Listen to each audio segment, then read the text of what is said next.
TV at tayo ng AC ngayon. I-close mo yung number 3. 3 ba yan? Sige na natin. Linisin.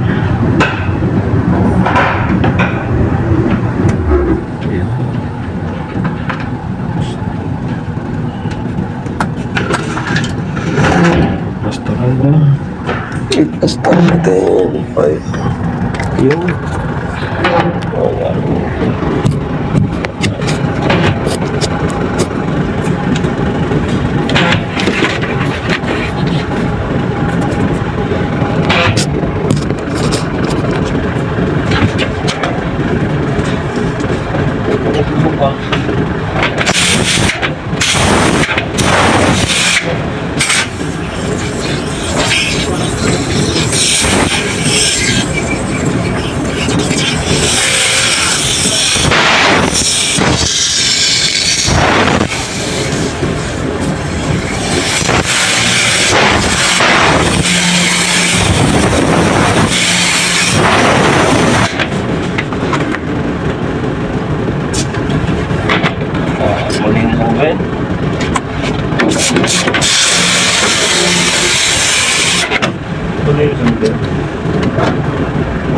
Wala ko ito.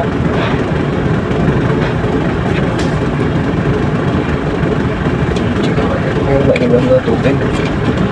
Wala, ayos na. Okay.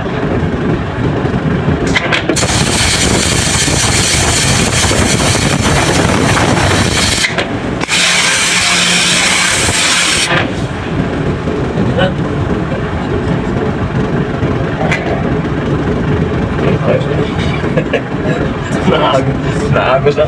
Pakinggan ko na lang yung kanyang agos ng tubig.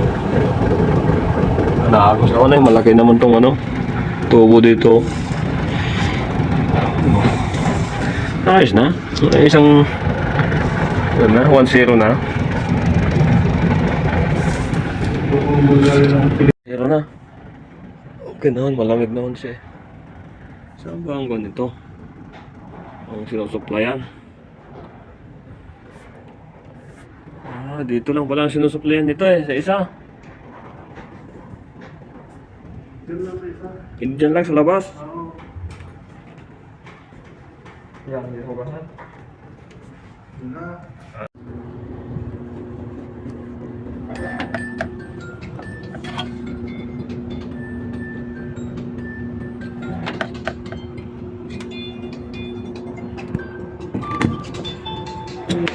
Store po naman ito eh.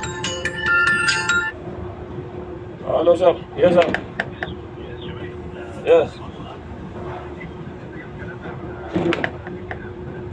Yes, I'm here in Lamasi.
Ay, ay. Hirap ba? Mali-mali ang access kasi.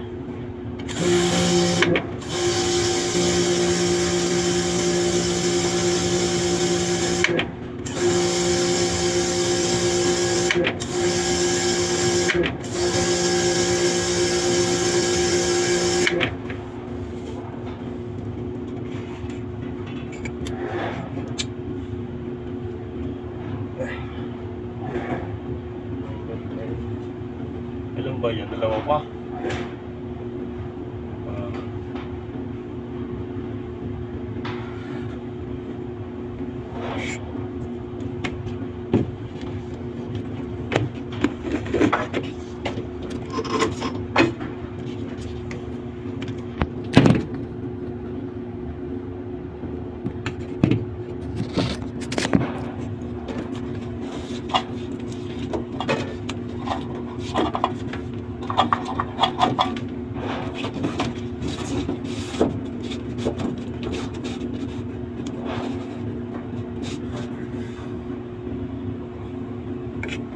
Ay, ay.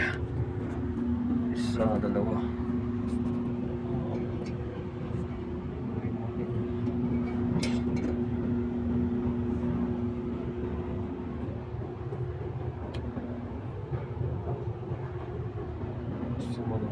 Design. Barado eh. Oh. Barado. Hirap ng pusto. Oh.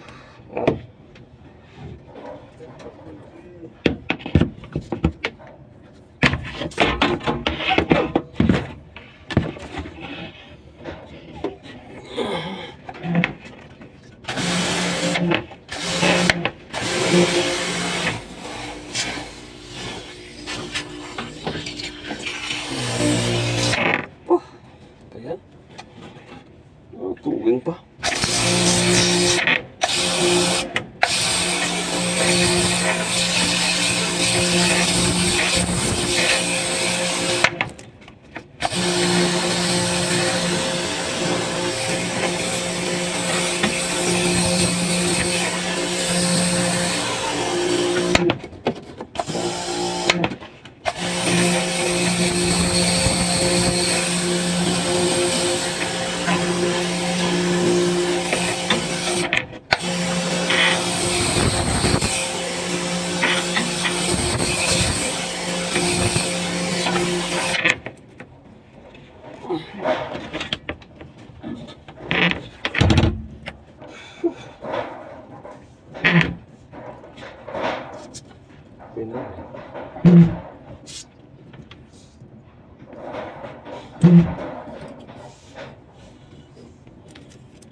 Hindi nga gumagana to. So yun guys, hindi na i-check. Okay.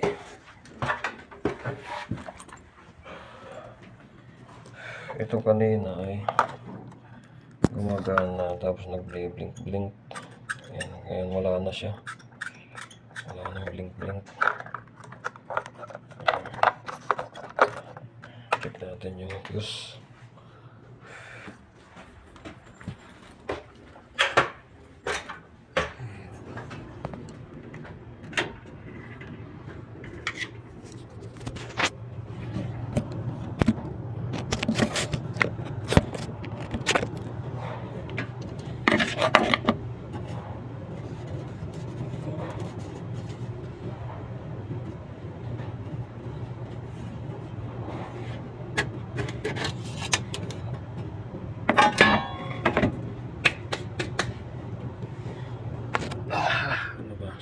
ito yun.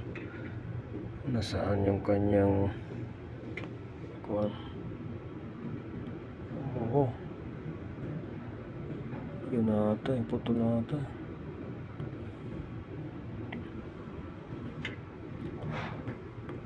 Saan ba pumunta yun? Ito.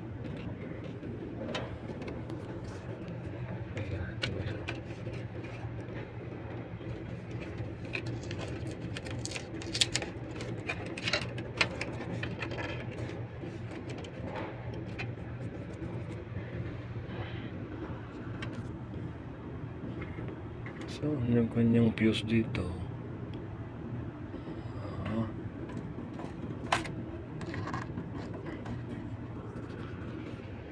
Yung fuse. Wala, ano naman.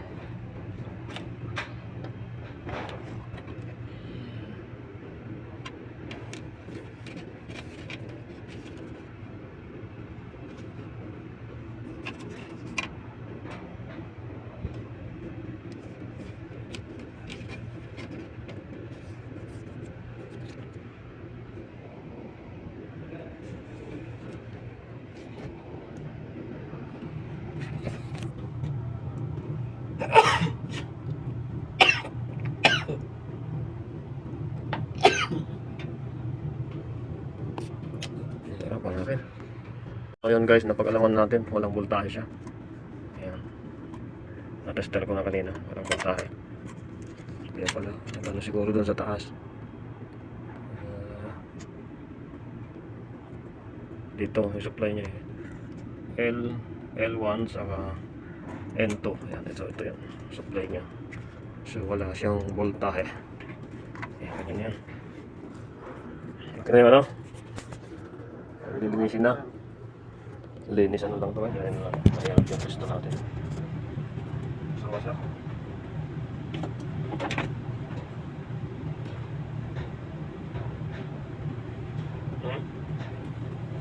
Ba?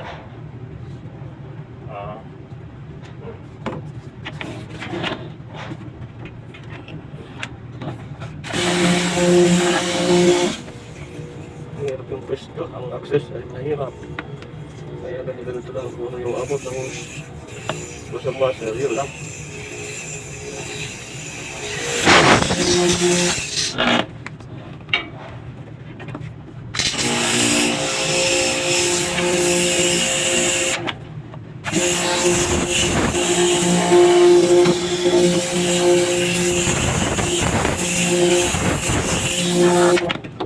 Ayan, okay naman yung abot ng tubig.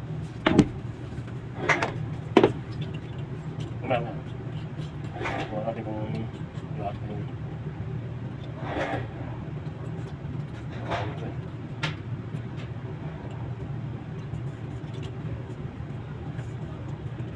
dyan mo lang. Paklasin natin para maayos. So ayun mga kalakmek, medyo maalwan-alwan yung ating paglilinis ngayon dahil meron ng hose ang gagamitin. Yan, dati wala. Buti na isipan nila na lagyan ng hose para maalwan-alwan yung ating paglilinis ng mga outdoor ngayon. Yan. Hindi tayo gagamit ng kuryente saka pressure washer. Dito na lang sa hose.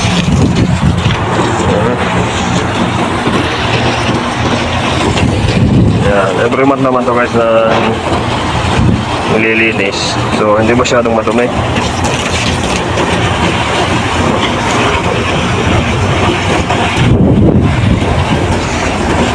Yan, so ito yung ating ginawa nung nakaraan.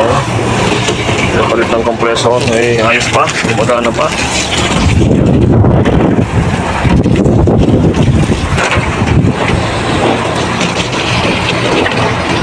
Number 6. So itong number 6 kanina guys, ito yung kine-check natin doon sa baba na walang supply yung kanyang indoor unit. Merong supply 12 lang. Kaya nag-blink yung thermostat. So i-check natin maya-maya pagkatapos ang linis.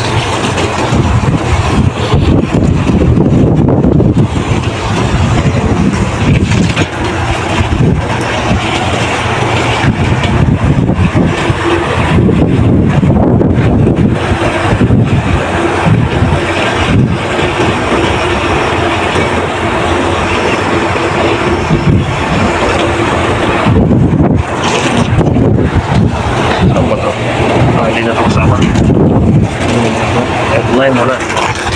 Itong isa, to. Ayun, number 4 na to. Number 4. Malamig-lamig naman ang panahon ngayon, kaya medyo hindi masyadong mainit ang ating plastada dito sa taas.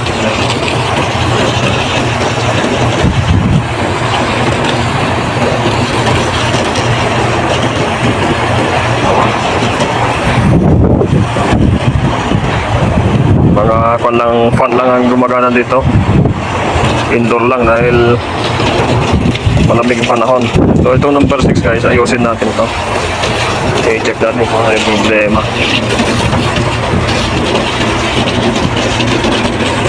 Okay, banat! Bahala ka na dyan sa taas. Ayan. Ha? Bahala ka na dyan sa taas, ako dito. So ayun guys, bubuksan na natin tong unit na to, itong number 6 yan. Kasi yung number 6, yun ang may nag-blink kanina, yung thermostat. So i-off muna natin tong panel, yung kanyang supply, para malaman natin kung ano yung may problema.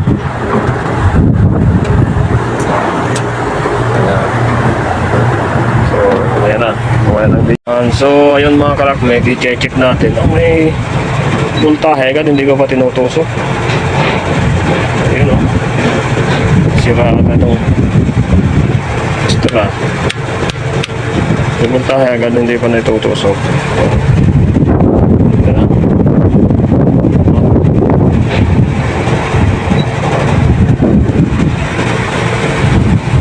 1.3 agad. So, check natin guys yung voltahe. Ayan. Ito. Ay, yun, wala. Walang voltahe. So, ibig sabihin, wala dito yung problema. Nandun sa main. So, check natin dito guys, baka hindi nga kumapit. Baka mamaya may voltahe itong dito. Ayan, meron namang 220. Ayun, nakita natin guys. Yan, itong isa. Check natin dito. Yan, may 220. So, problema guys. Problema karakter ay itong kanyang kable. Yan, sunog. So, i-off natin yan. Yan. May voltahe dito. Ayan yan guys, 227.9. So, ang problema ay ito. Ang problema to, supply. Ayun siya. Ayan. So, double check natin. Baka may leak tong ating... Okay. Ano, tirahin mo na.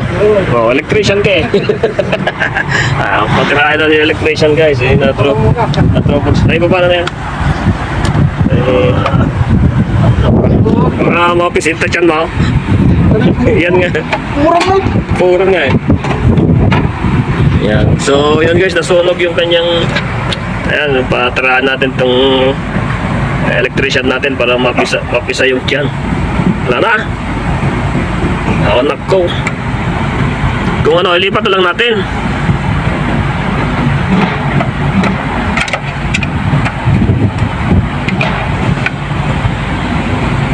Tanggal? Kaya pa? Wala na. Dito na lang. Ilipat na lang natin. Tanggal mo yung ground. Iwan na lang natin. Pagsama-samaan na lang natin mamaya. Ayan. Ha? Wala rito. So ayan guys, ito nasunog siya dahil sa lost connection. Itong isa malapit na din. Ayan. Sige, tira. Huwag na. Takot pa naman. Hanggang sa may malambot.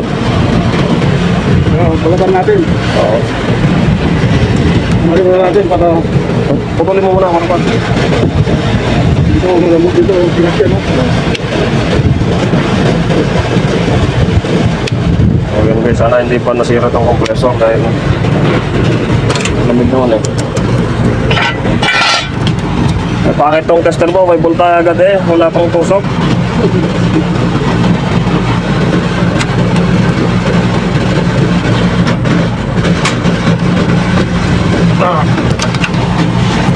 Tanggal. May lang pa eh. Oo, kailangan na lang. Pilit. So, ayan guys. Tali mo na lang yan. Pagdugtugin mo na lang. So, ayan mga karakmek, ang ating ginawa na lang paraan ay nagawa naman natin paraan. Walang kurente. Hawakan ko pa. Wala na eh. So, kanina guys, ito, sunog tong dalawang linya dahil sa lost connection. So, dahil sira naman yung itong mga terminal na to, nilipat na lang namin dun sa terminal ng ground kanina. So, okay naman siya. Mayroon naman siyang contact. Pag inangat ng plangka, may contact naman. So, yun na lang ang tanging paraan niya. At hindi pa naman natin mapapalitan to. So, temporary na lang yan. Temporary matagal. Temporary matagal na yan. So, ganun na lamang guys. So, nagawa naman ng paraan para mapandal yung AC. Yeah.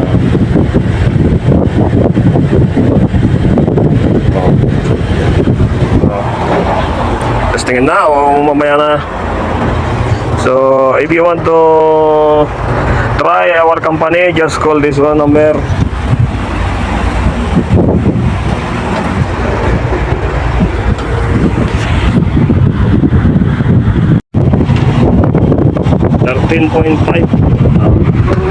Ayan. So ayan guys, umandar na ng kanya yung ating unit.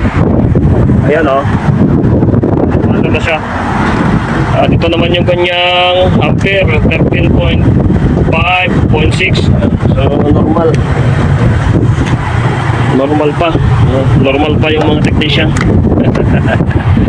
So ayan guys, nakakompis natin to dahil kanina sabi hindi malamig. Maganda po lang yung preyo, sabi ng kliyente. Sabi namin, mamaya titingnan namin matapos linis. So, yun ang ating nakita guys na problema ito. Itong cable ay nasunog. So success yung ating pagkaka-troubleshoot at pagkaka-repair ng kable. Uy. So guys, ito na yung ating unit, no. Ilagay natin sa 22 yung malamig eh.